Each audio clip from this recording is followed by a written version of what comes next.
Arkansas holds more than natural beauty. It hides stories that blur the line between history and legend. From ancient mound builders and hidden caves, to phantom lights and elusive creatures, the state is filled with mysteries that spark wonder and debate. Each site carries whispers of the past, leaving us to question what truly lies beneath the surface. Old Spanish Treasure Cave. If you ever find yourself driving along Highway 59 in northwest Arkansas, near the quiet stretch of land between Sulphur Springs and Gravette, you might notice a sign pointing towards something that sounds more like a legend than a destination: the Old Spanish Treasure Cave. On the surface, it's just another limestone cavern carved by water over thousands of years. But the name alone stirs curiosity. Why treasure? What's hidden inside? And could there really be gold from Spanish conquistadors buried in the hills of Arkansas? The Old Spanish Treasure Cave has been captivating people for over a century, not just because of its twisting passages and echoing chambers, but because of the stories that cling to its walls.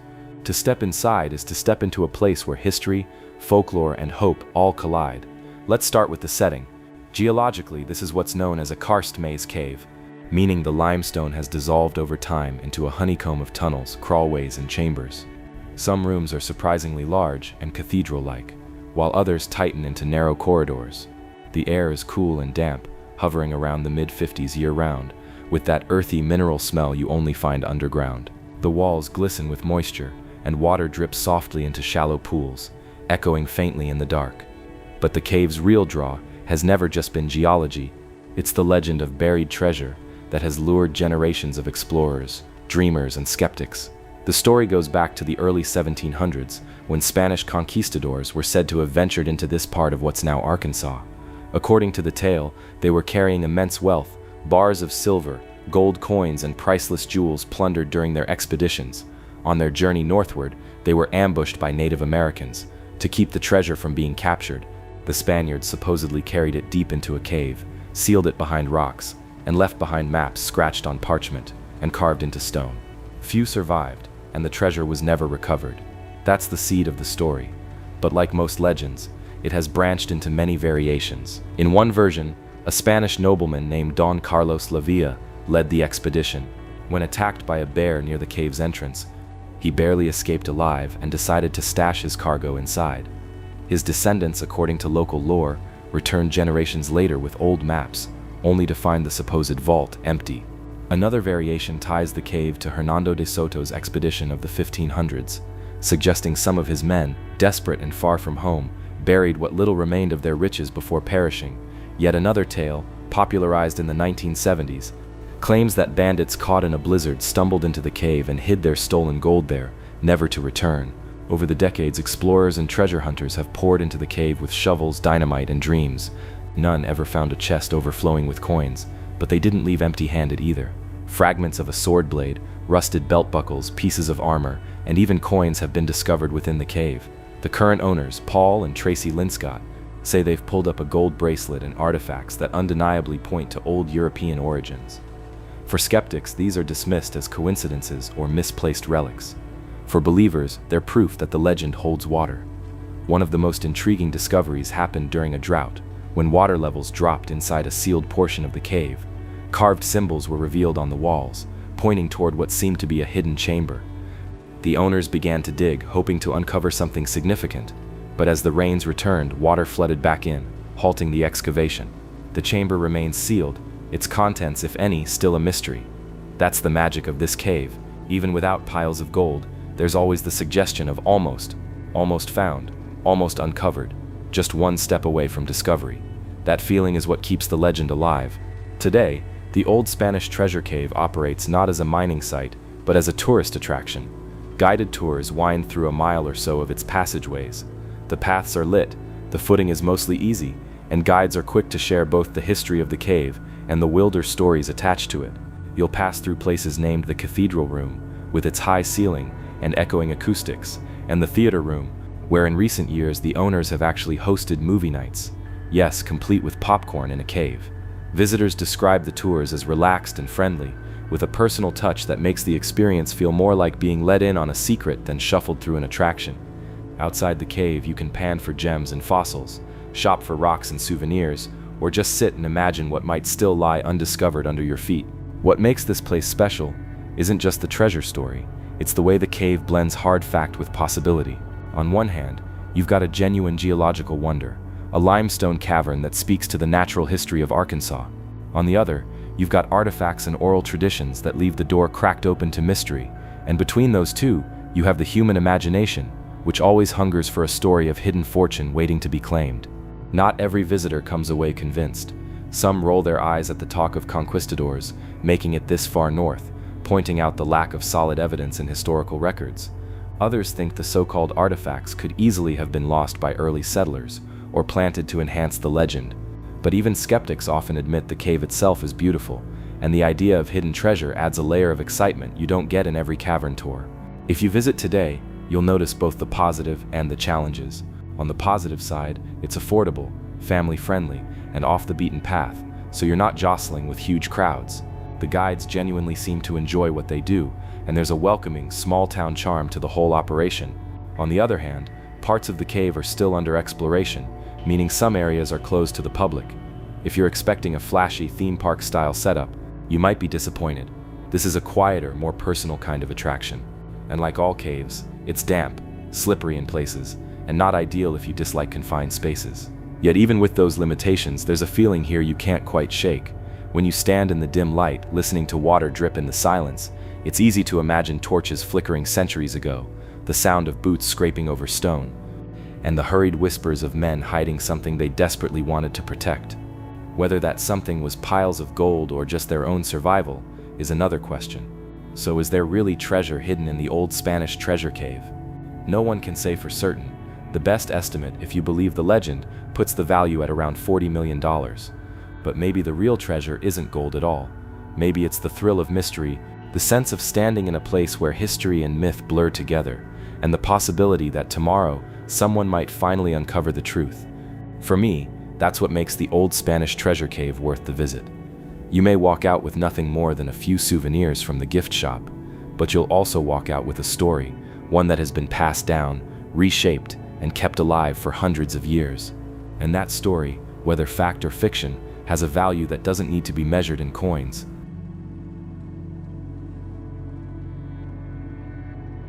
Plum Bayou Mounds. When you drive through the flat, fertile lands of central Arkansas, you might not expect to find one of the state's most important ancient sites. Just outside of Little Rock, tucked along the Arkansas River, stands the Plum Bayou Mounds, also known for years as Toltec Mounds. Today, this place is recognized as one of the largest and most impressive mound complexes in the lower Mississippi Valley. But what makes it fascinating isn't just its size, it's the mystery of the people who built it, and the fact that so much about their culture has faded into silence. The Plum Bayou Mounds date back over 1,000 years, with construction beginning around 600 AD and continuing until about 1050 AD. That means the mounds were already standing centuries before Europeans ever set foot in Arkansas. This wasn't a small camp or a seasonal village. It was a carefully planned ceremonial center built by a culture we now call the Plum Bayou people.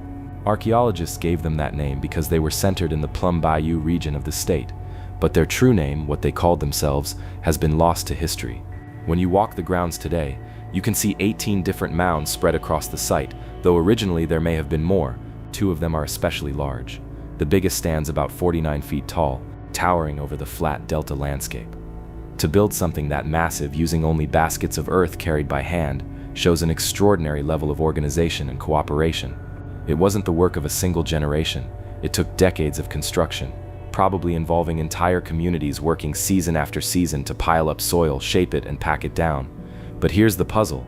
Unlike the Mississippian culture that came later and built mound centers like Cahokia in Illinois, the Plum Bayou people didn't construct grand cities or leave behind stone carvings. They didn't build defensive walls around the site, and they don't appear to have had the same kind of powerful chiefs that ruled Mississippian centers.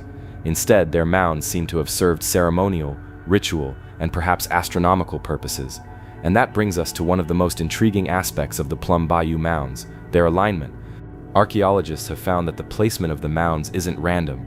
Many of them line up with the solstices and equinoxes. In other words, the Plum Bayou people were tracking the movement of the sun across the sky. Imagine standing at the center of the site on the longest day of the year, the summer solstice, and watching the sun rise exactly in line with a specific mound. This wasn't just coincidence, it was a deliberate design, showing that the builders had advanced knowledge of astronomy. Why was this so important? For ancient cultures, knowing the cycles of the sun wasn't just about curiosity, it had everything to do with survival. These people were farmers, growing crops like squash and sunflowers, and later maize. Timing the planting and harvesting seasons was crucial, and aligning ceremonial centers with the sun may have been a way to keep track of the agricultural calendar. It may also have had spiritual significance, tying the community's ceremonies to cosmic events. Despite these insights, the Plum Bayou culture remains mysterious. They didn't leave behind written records. Most of what we know comes from pottery, tools, and the mounds themselves.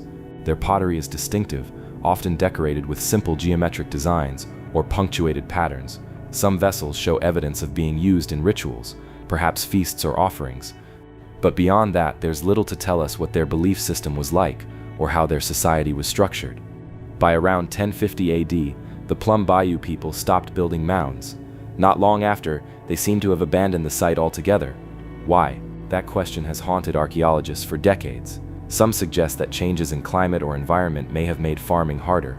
Others think new cultural groups, including the Mississippian people, may have spread into the region and influenced or displaced the Plum Bayou culture. It's also possible that internal changes, like shifts in leadership, belief systems, or social organization, led them to move away.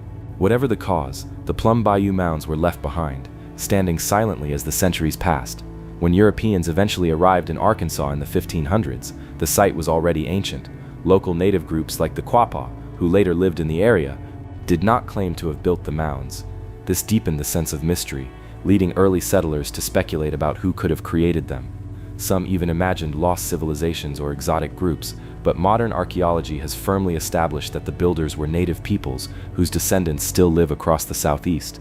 For many years, the site was misnamed Toltec Mounds because early settlers mistakenly believed it had been built by the Toltec people of Mexico.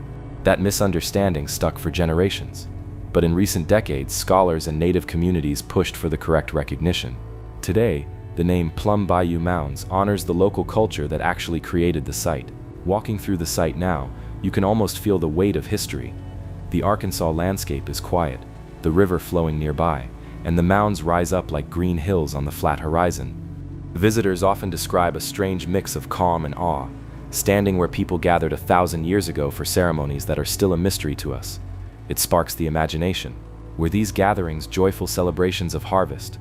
Were they solemn rituals calling on the spirits of the sky and earth? Or were they political meetings that helped keep different communities united? The site is protected today as Plum Bayou Mounds Archaeological State Park, managed by Arkansas State Parks. Visitors often describe a strange mix of calm and awe, standing where people gathered 1,000 years ago for ceremonies that are still a mystery to us. It sparks the imagination. Were these gatherings joyful celebrations of harvest? Were they solemn rituals calling on the spirits of the sky and earth? Or were they political meetings that helped keep different communities united? The site is protected today as Plum Bayou Mounds Archaeological State Park, managed by Arkansas State Parks.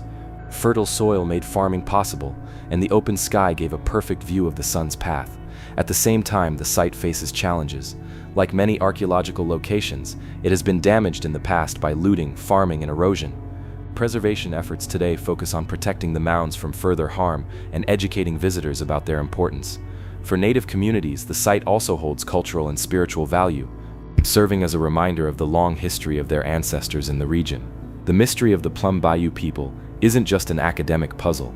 It raises bigger questions about how societies rise, change, and sometimes vanish. We can see their achievements in the massive mounds, the careful alignment with the sun, and the artifacts they left behind, but the reasons for their decline and disappearance remain uncertain.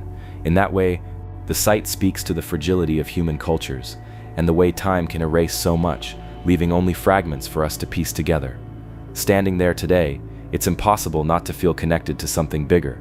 The Plum Bayou Mounds remind us that long before Arkansas was part of the United States, long before European explorers, there were thriving, intelligent, and creative people living on this land. They watched the same sunrises and sunsets, marked the passage of time, and built monuments that still stand 1,000 years later. If you ever find yourself in central Arkansas, visiting the Plum Bayou Mounds is worth the trip. It's not a loud or flashy place. There are no towering ruins of stone, no elaborate carvings. Instead, its power lies in its quiet endurance, in the way grassy mounds rise steadily out of the earth, whispering of a culture we may never fully understand. And maybe that's the heart of the mystery. The Plum Bayou people are gone, but they left behind a place that still makes us wonder, still challenges us to look at the past and imagine the lives of those who came before.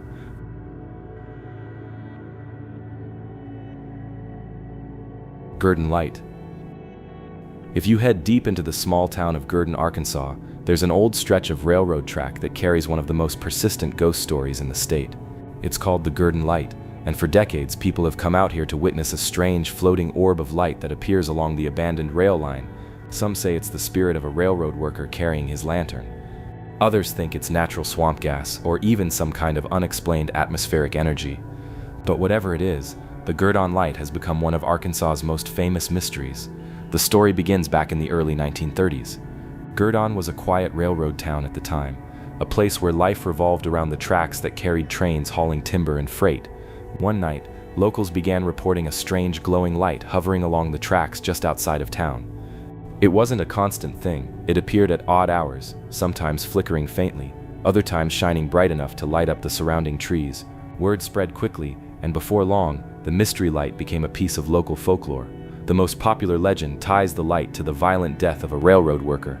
According to the story, a foreman named William McLean was bludgeoned to death with a railroad spike during an argument with a co-worker in the 1930s.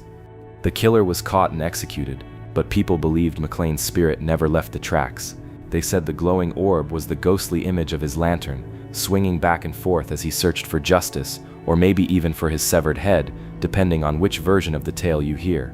Others connected the light to an even older story about a railroad worker who lost his head in an accident along the tracks. In that version, the light is his lantern as he wanders the night, still trying to finish his shift. These ghostly worker stories were common in small railroad towns across America. But what made Gurdon different is that people kept seeing the light long after the legend formed. By the 1960s and 70s, the Gurdon Light was well known beyond the town itself. Teenagers would drive out at night, park near the tracks, and wait in the dark. Sometimes a faint glow would flicker in the distance, dancing just above the horizon. Sometimes a single bright orb would appear, hover in place, and then vanish. Stories spread of the light moving toward people, swaying as if carried by an invisible hand, or splitting into two before rejoining as one. What's interesting is that the Gurdon Light wasn't just campfire talk. It's been documented by newspapers, television crews, and even university researchers. In the 1990s, a team from the University of Arkansas at Little Rock investigated. They set up equipment to test whether car headlights from a nearby highway could be causing the effect. Their conclusion was surprising. While headlights might explain some instances, they couldn't account for all of them. The Gurdon Light often appeared when there were no cars on the road, and it seemed to float in ways that didn't match the path of distant lights. Skeptics have suggested other natural explanations. One theory is swamp gas, methane rising from the damp ground and igniting. The problem with that idea is that Gurdon doesn't really sit on swampy land, and the light doesn't behave like flickering gas flames. Another possibility is something called piezoelectric effect. The area around Gurdon is rich in quartz crystal, and when pressure builds up underground, like from shifting rocks or small seismic activity, it can release electrical energy. Some scientists think the Gurdon Light might be a rare case of natural earth energy manifesting as visible light. Still, no explanation has ever been proven. And that's part of why the mystery endures. For locals, the Gurdon Light is less about science and more about tradition. Families have been telling the story for generations, and every Halloween, groups still head out to the tracks hoping to see it. It's one of those rare mysteries where the folklore and the sightings feed into each other. The more people talk about it, the more people go out there. And the more people go, the more stories there are about what they've seen. I've read accounts from people who swear they've watched the light hover just a few feet away, glowing white with a faint bluish tint. Others describe it pulsing in rhythm, almost like a heartbeat. Some say it seems to react to movement, darting away if you approach too quickly. Whether those are tricks of the eye in the dark or something truly unexplainable is up for debate. Today, the Gurdon Light is one of Arkansas's biggest roadside attractions. Though it's not advertised like a theme park, you won't find billboards or guided tours. It's more of a word-of-mouth destination, something you hear about from a friend or a local.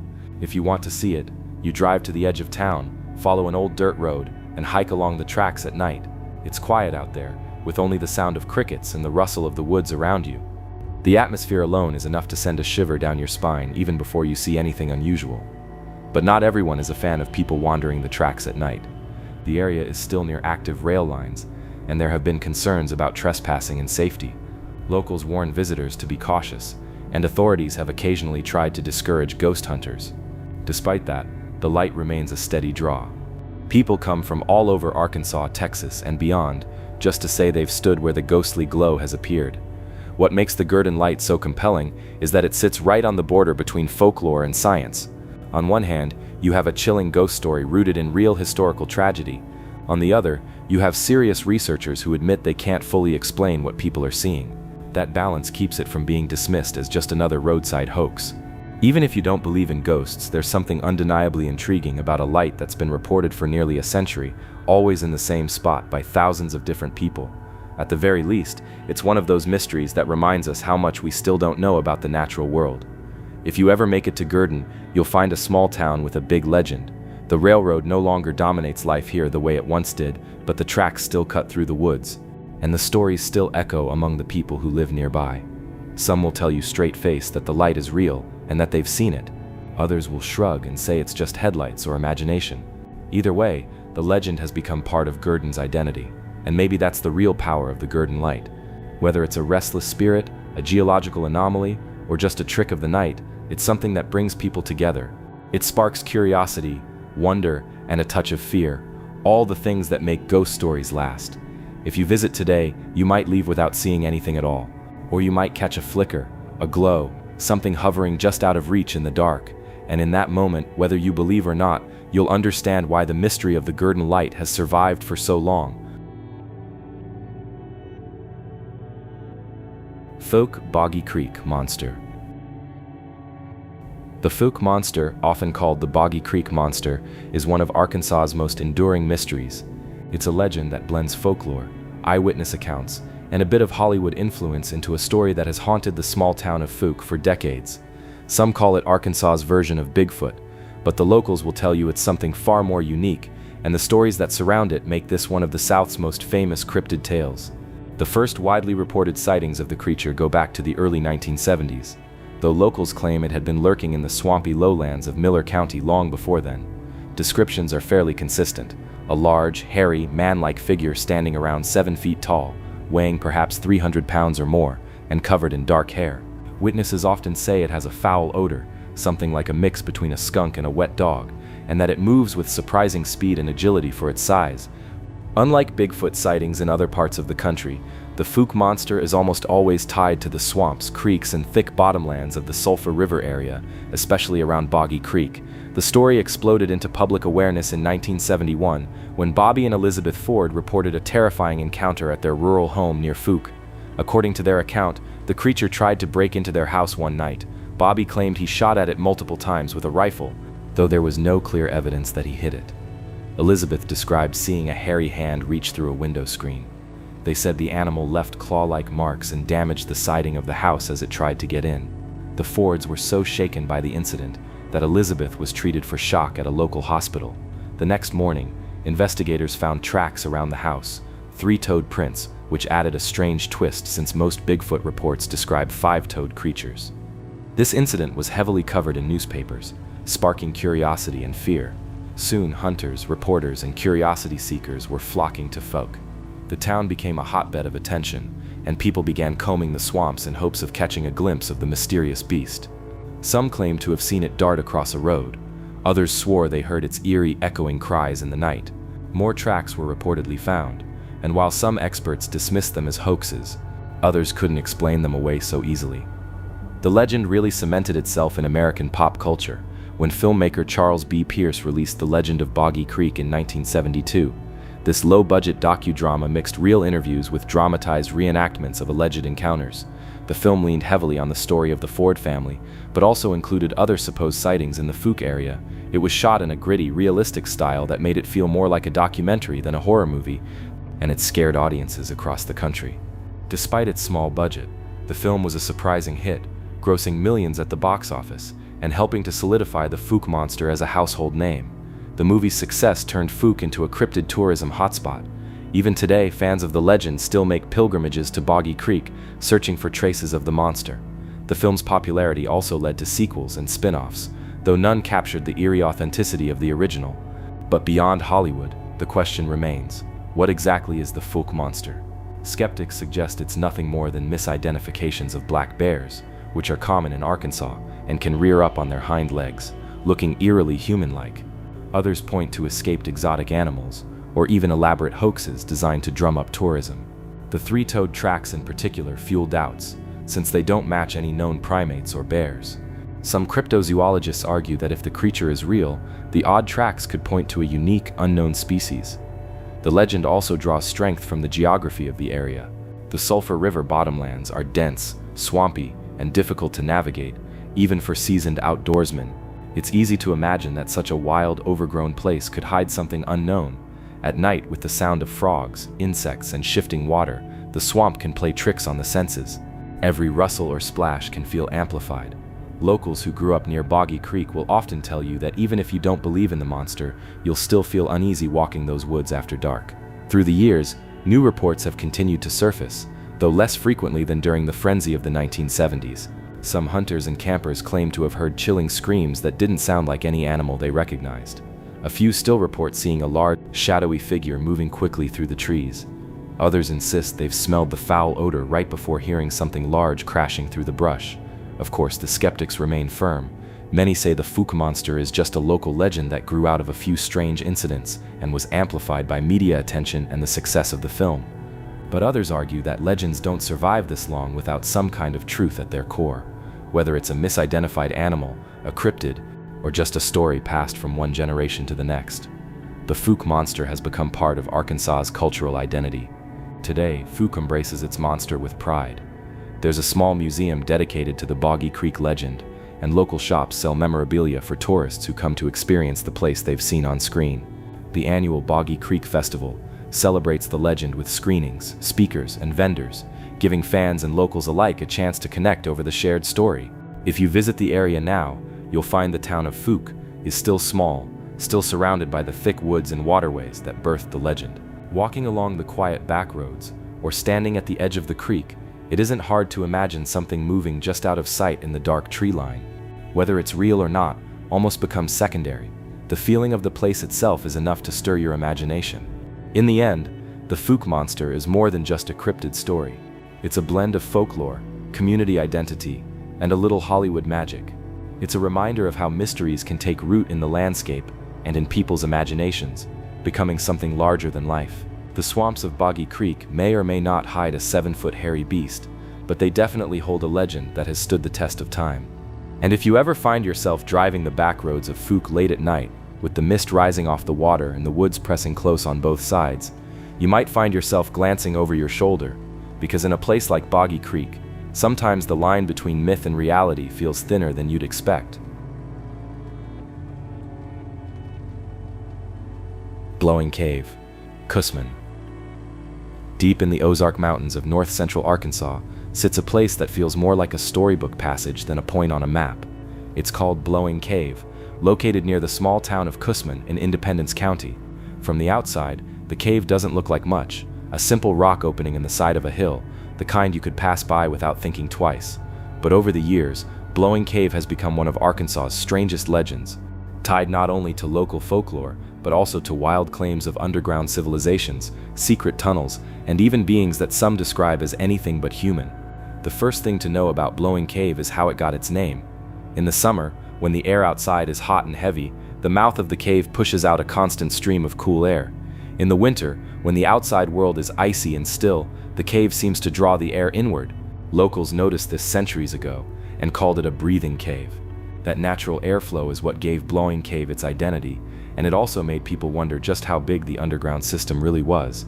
If it could inhale and exhale like a living thing, what kind of hidden chambers and passages might lie deep inside? For most of its early history, Blowing Cave was just another curiosity in the Ozarks.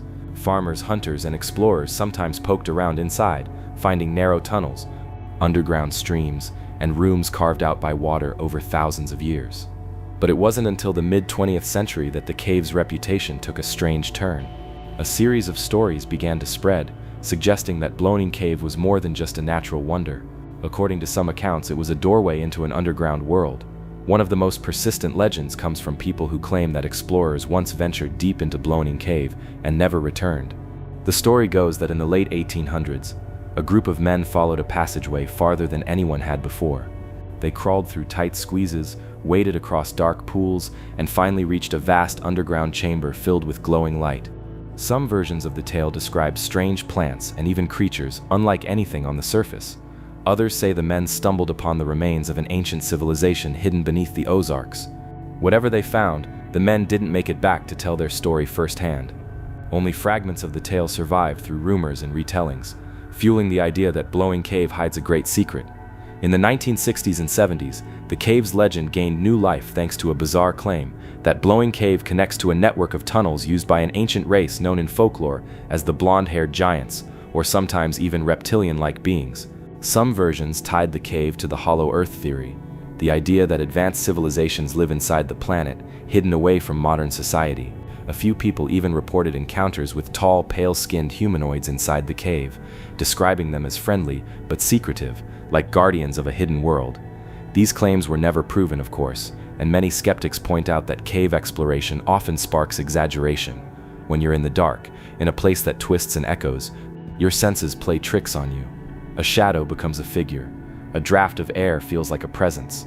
But still, the stories of beings inside Blowing Cave haven't gone away. To this day, some fringe researchers and paranormal enthusiasts cite the cave as one of Arkansas's strangest hotspots. There's also the question of how big Blowing Cave really is.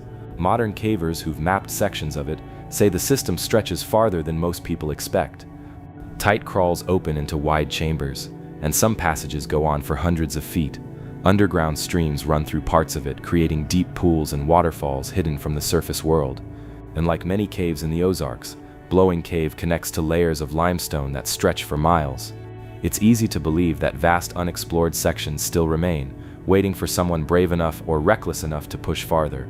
For locals in Cushman, though, Blowing Cave is less about hollow earth theories and more about pride and caution. The cave is part of the community's identity. Over the years, landowners have occasionally allowed tours, drawing curious visitors who want to experience the breathing cave for themselves. But there's always been a sense of danger attached to it. Caves in this region can be unstable, with sudden drops, slippery rocks, and passages that flood quickly when it rains. More than one person has gotten lost inside, and rescuers warn that without proper gear and experience, it's easy to get trapped. That element of real danger adds weight to the legends. When someone disappears or has a close call inside, the old stories about vanishing explorers resurface. The cave also holds a place in Arkansas's long tradition of blending natural wonder with folklore. Just as the Ozarks are filled with ghost lights, monster sightings, and hidden treasures, Blowing Cave represents the mystery beneath the ground. For centuries, caves have been places of reverence, fear, and imagination. Native American tribes once used caves for ceremonies and shelter, leaving behind pictographs and artifacts. Later settlers saw caves as places to hide valuables or escape enemies. Blowing Cave fits right into that cultural thread, an ordinary geological formation elevated into legend because people sense something extraordinary about it. In recent years, Blowing Cave has attracted interest from YouTubers, amateur explorers, and paranormal groups. Videos show people crawling through the narrow tunnels with flashlights, marveling at the airflow and speculating about what might lie deeper. Some swear they've heard unexplained sounds inside, like voices or machinery. Others claim the cave has a strange energy that makes them uneasy the moment they step inside. These modern accounts echo the older tales, reminding us that even in the age of GPS and smartphones, mystery still lingers in the dark corners of the earth. So what's really inside Blowing Cave? The scientific answer is that it's a limestone cave shaped by water over millions of years. Its breathing effect comes from differences in air pressure and temperature between the cave and the outside world. When the conditions change, the cave exhales or inhales, creating that ghostly wind. There's no hard evidence to support them, but there's also no way to completely disprove them either, since so much of the cave remains uncharted, and that uncertainty is exactly what keeps the legend alive. Today, Blowing Cave stands as both a natural wonder and a canvas for human imagination. If you visit Cushman and talk to locals, you'll find a mix of pride, caution, and curiosity about the cave. Some will tell you it's just a hole in the ground with good airflow. Others will hint at strange things they've heard or seen. And if you go there yourself, standing at the mouth of the cave, you'll feel that cool wind rushing out like a steady breath. It's easy to see why people think the earth itself might be alive beneath your feet. In the end, Blowing Cave is less about proving or disproving legends, and more about the power of mystery. It reminds us that even in familiar places, there are still shadows we can't explain, depths we haven't reached, and stories that connect us to generations before. Whether it's just a cave, a hidden world, or something in between, Blowing Cave continues to breathe life into Arkansas folklore and into the imaginations of everyone who dares to wonder what might be waiting in the dark.